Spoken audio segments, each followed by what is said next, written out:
Castana. Welcome to our weekly reflection on the preaching text for Sunday morning. Our reading today is a bit long, Genesis chapter 37, verses 3 through 8, 17b through 22, and then chapter 50, verses 15 to 21.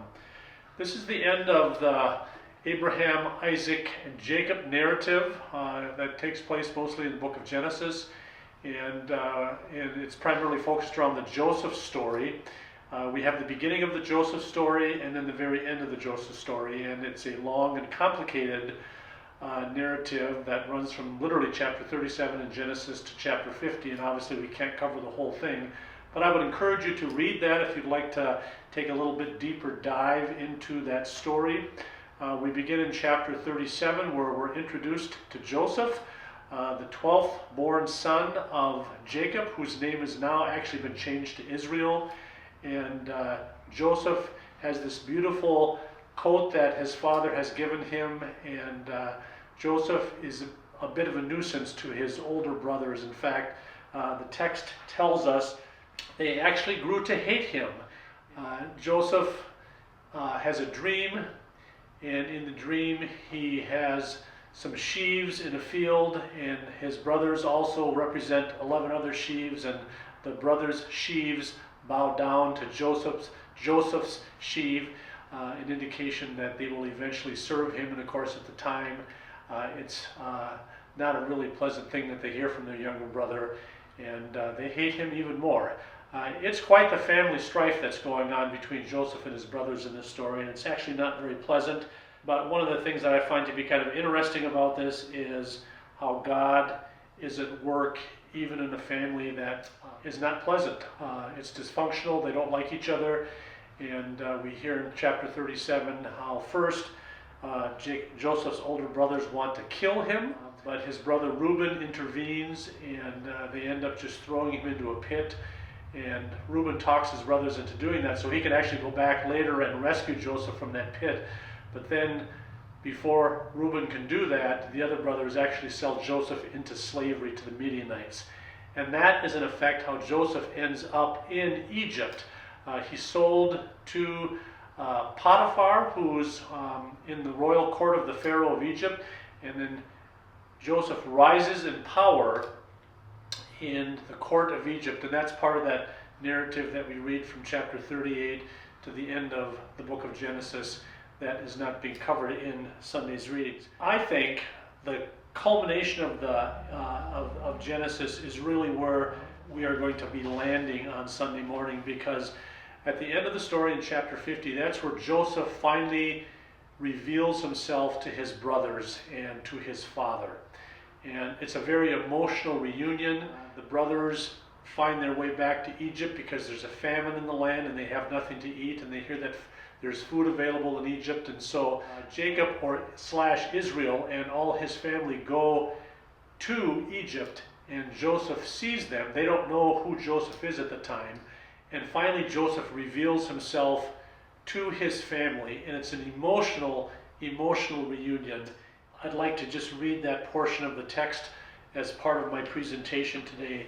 And if you'd be willing to join with me in your Bibles, starting at verse 15 at the end of chapter 50. Realizing that their father was dead, Joseph's brothers said, "What if Joseph still bears a grudge against us and pays us back in full for all the wrong that we did to him?" So they approached Joseph, saying, "Your father gave this instruction before he died. Say to Joseph, I beg you, forgive the crime of your brothers and the wrong they did in harming you. Now therefore, please forgive the crime of the servants of the God of your father." Joseph wept when they spoke to him. What I hear in that part of the story is repentance. I hear on the part of Joseph's brother a plea for forgiveness. They realize that their lives are literally in Joseph's hands at this point in time. And even though they are family, Joseph by rights could have done anything he wanted to with these brothers, this family that treated him so very harshly way back in chapter 37. But it's interesting to see what happens in the reading. Joseph is weeping as they are confessing their sin to him. And then his brothers also wept. And so there's all this emotion going on as this family is coming together, as they're recognizing the brokenness that they've all shared, the harm that has been done, and the need for reconciliation, and the need to be there for one another as family. But Joseph, then his brothers also wept, fell down before him and said, "We are here as your slaves." And then in verse 19, "But Joseph said to them, 'Do not be afraid.'" How many times do we hear in Scripture that phrase? Do not be afraid. Am I in the place of God? What's interesting in that for me is Joseph recognizes his place.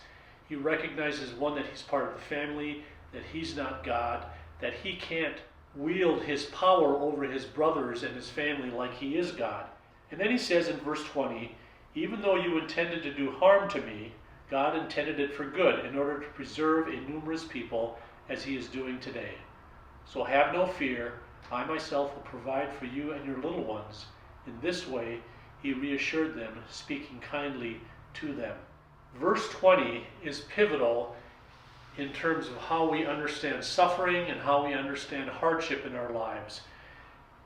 Joseph says to his brothers, and you have to keep in mind this takes place a long time after Joseph was thrown into the pit and sold into slavery and taken away from his family.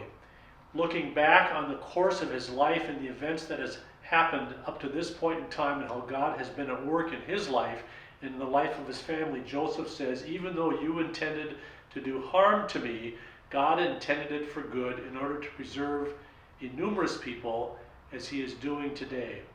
Joseph, looking back on the events in his life, realizes that in spite of the hardship, the challenges, and the harm that was literally done to him, God was still at work in the midst of that in Joseph's life, watching over him, protecting him, and bringing not only Joseph, but that whole chosen family that goes all the way back to Abraham to this point in time in the story where they land in Egypt, where there's food, where Joseph, because of his power and his place in the Egyptian government, can provide for his family.